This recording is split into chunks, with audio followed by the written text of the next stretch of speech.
এখানে প্রশ্নটি হলো, তোমার মতে সামাজিক সাংস্কৃতিক ইতিহাস কাকে বলে? শ্রেণীকক্ষে সকলের সামনে উপস্থাপন করো। তো শিক্ষার্থীরা, চলো আমরা এই প্রশ্নটির একটি নমুনা সমাধান দেখে নিই।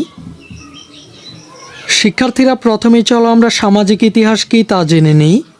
মানুষ সামাজিক জীব। সমাজবদ্ধ মানুষের প্রাত্যহিক জীবনের ঘটনাই সামাজিক ইতিহাস।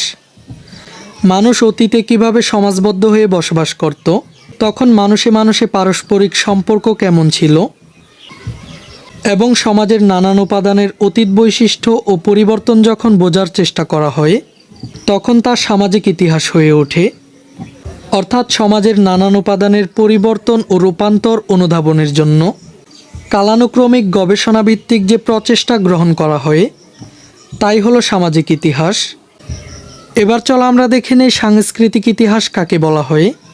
মানুষের নানাবিধ কর্মকাণ্ড, যেমন আচার অনুষ্ঠান, প্রথা, রীতিনীতির ধরন এবং পরিবেশের সাথে তাদের মিথস্ক্রিয়া ইতিহাস হিসেবে লিপিবদ্ধ করা হলে তখন তা সাংস্কৃতিক ইতিহাস হিসেবে পরিগণিত হয়। অর্থাৎ যখন মানুষের নানান পরিচয়, গোত্র, পরিবার, গোষ্ঠী, জীবন আচরণ ও একদল মানুষের সাথে আরেক দল মানুষের সম্পর্কের পরিবর্তন নিয়ে যখন ইতিহাস লেখা হয়, তখন তা সাংস্কৃতিক ইতিহাসের অন্তর্ভুক্ত হয়। আচ্ছা, ঠিক আছে। Bye bye, tata, good bye, Gaya.